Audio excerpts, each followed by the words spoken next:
All right, here we have Dallas Goldtooth, star of Reservation Dogs, and now the current series, The Last Frontier, on Apple TV Plus. Right? Is that how that goes? Aho! I'm happy to be here. Yes, it is Apple TV. That's what they're calling it now. They Apple officially TV. decided to drop the plus. Oh, Now it's just going to be, well, I don't, I think you'll still see the plus, but they're going to be yeah, calling it Apple just Apple TV. TV. It's these chamukamans. They can't make their minds up Yeah, on what to that's call them. So same thing. Was it HBO Max, HBO whatever? They kept switching back and forth. They don't know what they're doing. HBO Max, Cinemax, Cineskin, whatever it's called, Yeah, that's what Skinamax. That's what when they start calling HBO Max, it's like that's Skinamax. There we go. Back to the back in the day. that's when we're Yeah, I'm happy to be here, man. Bonjour, Anin, to all my Nijis out there. I feel like I'm on Red Lake, so I gotta res it up a bit here and say Dallas and Dignicos, Mukwa Bugit do Dem, Shagag do Dem,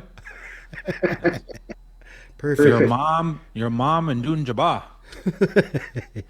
I like that. Nicely done. You've been practicing the Ojibwe in, or Practicing the old ways. The old ways. No, I'm happy to be here, man. okay. Man, honored to have you. So, of course, Reservation Dogs had a huge impact for a lot of us that are, I suppose, we're called influencers. I hate that word, influencers, because I suppose I suppose it's better than Facebook comedian or Instagram model, or why can't we just be entertainers? So, but yeah, it was really big to see Reservation Dogs come out the way it is, and probably the most in-depth interpretation of what it's really like in the res life.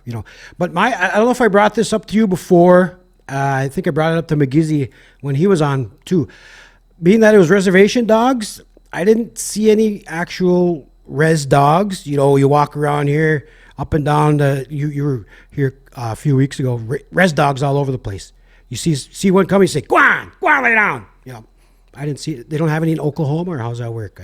Yeah, they kept them at bay. You're right, actually. I never thought about that. You don't actually get to see many dogs in that. That's pretty spot on. No, no. I'm excited that you watched this show. We were talking about it earlier, and Reservation Dogs was pretty awesome. Everyone always asks if there's going to be another season, and so far it doesn't sound like we're going to have another season. I think Sterling Harjo, who created the show, felt really good where we left it, and he's on the Lowdown now, which is on FX, which isn't really an Indian story. There's some natives in there, but it's a whole separate story. But I guess it's actually in the world of Res Dogs. It's like a The canon, they call it. yeah, it has its own universe. So there's a Res Dogs universe, and when you watch the Lowdown, Yeah. it's in the same universe. So Okay. Yeah, because I was first episode. I don't know how many people have seen it. It's been out for over a month now, but I think we're past the point where you don't have to say spoiler alerts anymore, because first week or two, say, hey, look the first episode. I'm gonna say it right now. If you haven't watched it yet, turn away. Don't listen. Willie Jack. You saw Willie Jack walking across, or met her on the street. I think very first episode. So, but yeah, that's exciting though. I never thought of that. That everybody's all in the same universe there. So I'm excited for that. But it's another show I've been watching. I love it. One thing I was disappointed about that was Sterling could have cast me as Wendell, but he went with Peter Dinklage. So I thought, a short guy, crabby, bushy face, and bad attitude, and that's you're me. just too good looking, man. Okay. Can't do it. Oh, that makes sense. That makes You sense. can't do it that way. Okay. No, it's good. To be honest, I haven't watched it yet. I've been meaning to sit down. I've been pretty busy this past week. I was doing a promotion for the Last Frontier. It's crazy. I've never I've never done this before. I've never done like the promotion stuff. Apple flew me. I did a screening in Chicago. Did some press.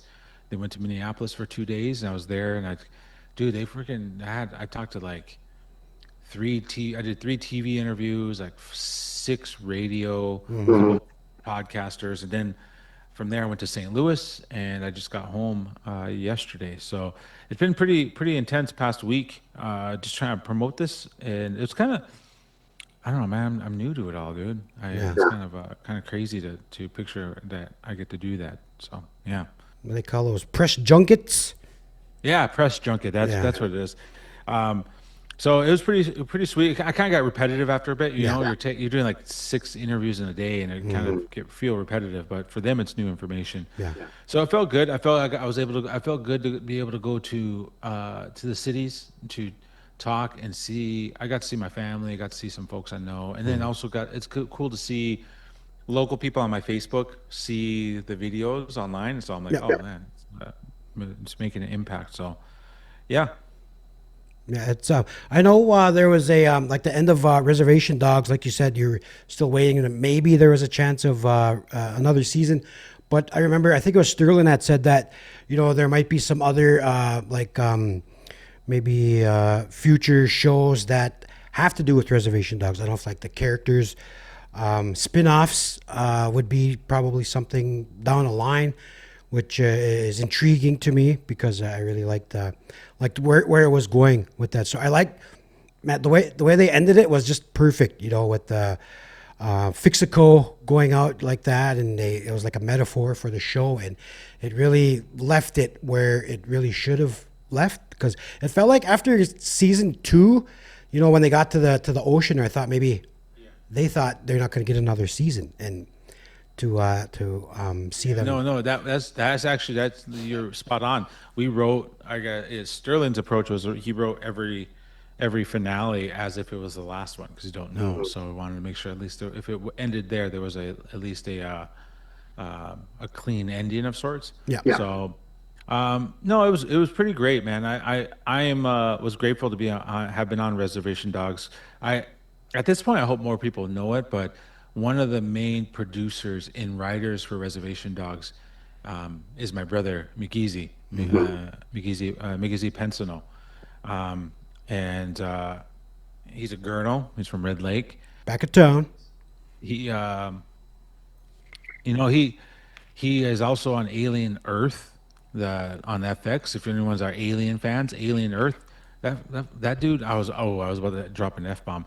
That dude was my brother is a writer on it. He actually wrote the finale, and he's a producer. He's getting really well known. Yeah. So I'm just saying this, that Red Lakers, you got to know one of your own Yep. is out there, and he's getting known as a writer producer, and he's like doing some big stuff, man. I'm really proud of my big brother, Migazi.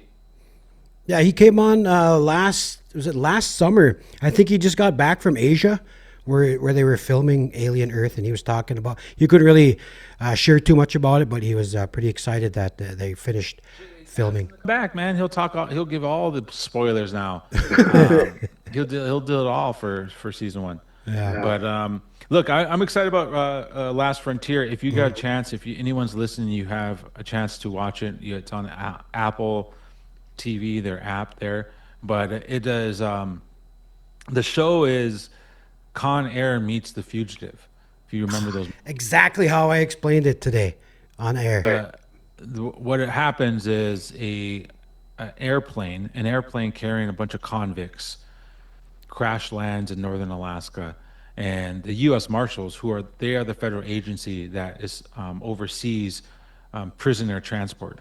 And so when it crash lands, the local office, which is based in Fairbanks, has to go and track the survivors down. And I'm one of the U.S. Marshals, a part of the Marshal Service there. And the twist to it all, though, is that one of the inmates that is on this plane is a rogue secret spy agent, kind of a Jason Bourne type.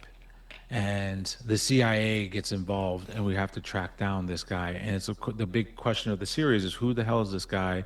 Why is he on this plane? Why was he on this plane? And what is the greater conspiracy that may potentially impact the world? And so that's the story. I play sidekick. I'm the second in command for the U.S. Marshal Service office there in Fairbanks. I work with this actor named Jason Clark. He's one of those guys that you may not recognize his name, but when you see him, you're like, oh, I know that guy. I've seen him in this stuff. So it was a pleasure. We filmed this show in Canada takes place in Alaska, but we filmed it in Canada. It was, money reasons. Yeah. It was cheaper for them. But I moved to Canada for 6 months. I lived in Montreal and was hanging out with a bunch of Mohawks over in Montreal. Did you learn any French? I did, but very, very little. Um, Just the bad words? what did I learn? I learned boujou. Yeah, I learned that word. Fur trader language. But yeah, the thing about the Last Frontier, well, I don't want to give any spoilers, but a lot of you had a great line in there where your boss was talking about how he's more dedicated to his job and to compromise his job over his wife, and you said, "Man, that sounds like some white people shit," and that just nailed it right there. It was just perfect because why would you sacrifice your job for, or why would you sacrifice your wife over your job? And that is white people. Yeah, I feel like one is I really like about the role is that it's never explicitly said, "Oh, this is a native act." This is a native person. Like it's just I'm just there. I'm just a U.S. Marshal. There's a couple other native actresses in the show that are a part of it, and so I'm really happy. I was really happy to get everybody in, and I guess I like to see myself as I'm the one that grounds the main character. I'm as one of his best friends and buddies, so the ride or die homie for him. And the thing about that too, it mentioned something like along those lines, where I don't know if you're the same way too, but all bearded white men look alike, so it's going to be difficult for. Yeah, man. Especially those ones from North Dakota. Yeah. You know what I'm talking about. Everyone knows what I'm talking about. They're freaking. Oh, you guys like you look at if there's a white guy, he's got shades on and a hat, and you're like, dude, this guy is an Beard. oil worker, MAGA dude here. Yeah. I know one Halloween we were out, and every bearded guy that I saw, I was like, "Oh, are you the Machine?" The Bert Kreischer character. Are you the Machine? All night they had like beards, and I don't know. I just confused. They confused me. But yeah, the series, first 2 episodes have been awesome. Big cliffhanger after episode 2. I'm excited to get back at it today, and it's just really exciting to see you on there. You're doing well as your character Hutch. Love the name Hutch. That reminds me of I don't know if you're old enough to remember Starsky and Hutch from like the 70s. So that's what I think of. Yeah, it was great. I worked when I got this role. I actually gave a call up to this guy Ekofi. He's native. He was the native marshal based out of South Dakota, and he was a U.S. federal marshal, and he was the main. He was the main investigator for the anime Aquash murders, Okay. and he was the one that brought them in, brought in the two guys, her two murders, and so it was really cool to talk to him about talk about why he got into it. His name was Bob. His name is Bob Ekofi, and he just talked about no one gave a damn about our murder of missing Indigenous women, and especially Anime Aquash, who was murdered back in the 70s, and he tracked down these two guys that did it, and it was all because of COINTELPRO. Really, it comes down to her murders were native, but it was all caused by the FBI creating this counterintelligence program that created all this internal conspiracy amongst everybody and made everyone start second guessing who's who. Typical Indian activist story. But I talked to this guy and just talked about, what does it mean be native and be a U.S. Marshal, and kind of try to carry that into this role.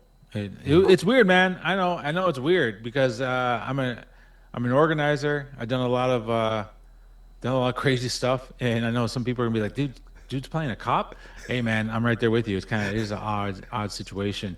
I'm not gonna sugarcoat and be like, oh, a job's a job, but no, I think that it's good to have a justified critique about things like this. But at the same time, the challenge as an actor is that there's very few jobs as far as there's just limited in the roles, and that's actually sucky part about it, right? We're either playing Indians back in the day, or playing cops or firefighters, right? Yeah. Or druggy gangbangers. So Yeah. I like to get to break to some of those stereotypes at some point here and chip away at it. Yeah. Yeah, that's an excellent point. No, a lot of the indigenous actors are either of those three or four, and it's really. I know you talked about in another interview about you just started acting and how challenging it is to try and find different roles that you can maybe be accepted as a character other than a Native American, typecast. Not well, obviously you're going to be typecast as Native American, but there's like it's coming to a point where like what Reservation Dogs did, Rutherford Falls did have stories that include the indigenous way of life. The way we're growing up. It's important to show our neighbors. Like the border towns or whatever, what actually happens here, and it's really important to keep these stories going. And like what you guys are doing, I know you guys started the 1491s and just getting out there and letting everybody know what we are actually all about.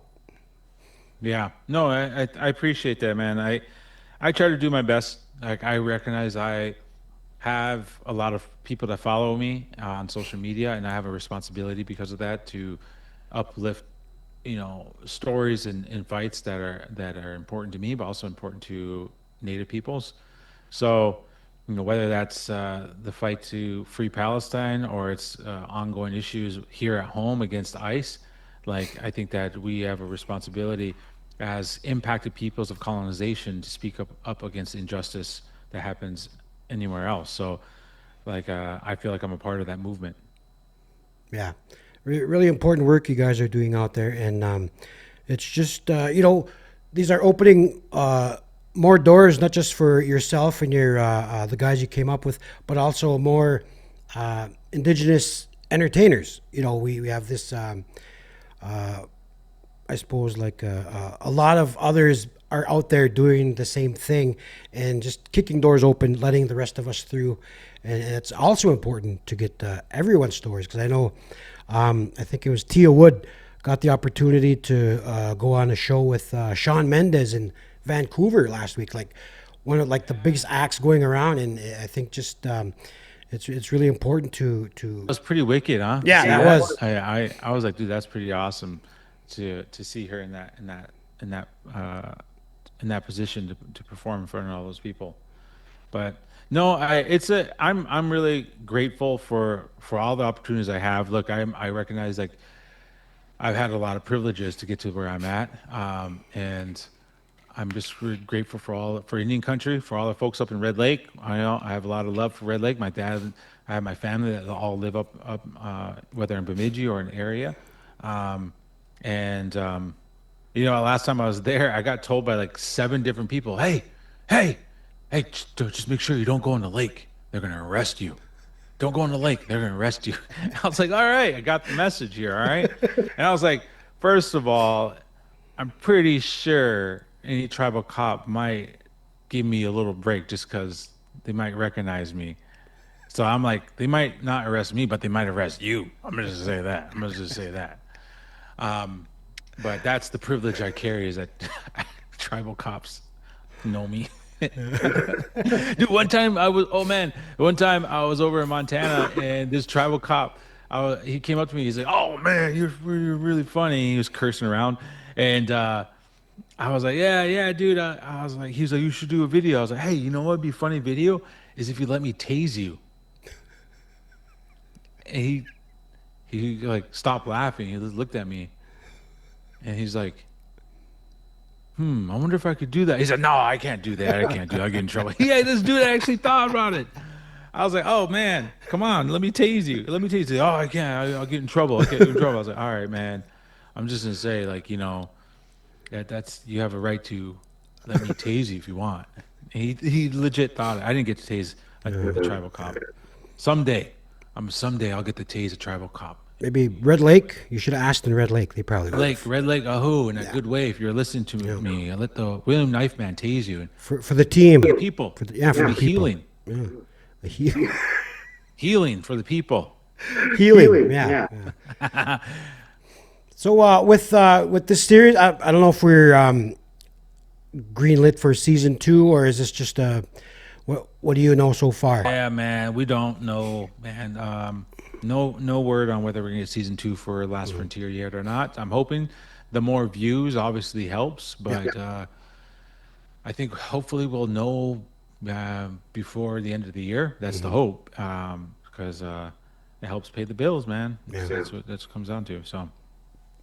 So with with your career so far, how far you've gone over these last few years, and like when it's all said and done, where do you hope that you will be? What is your your people to remember you? How far you've gone? What's the end game for you? Oh, that's a good question, man. I don't know. I love Minnesota. I'm put that out. My dream, to be absolutely honest, is to be back home. I'm from Lower Suez, 4.5 hours south of Bemidji. I would love to be back in the homelands. We live outside there right now. We live down near Chicago, but I just want to be amongst my peoples. Like that's all. That's my vision, my dream, and helping in some way. I'd love to. I'd love to write a movie. I'd love to be a lead in a movie someday. But at the end of the day, I want to be amongst my peoples. That's where I want to be. Okay.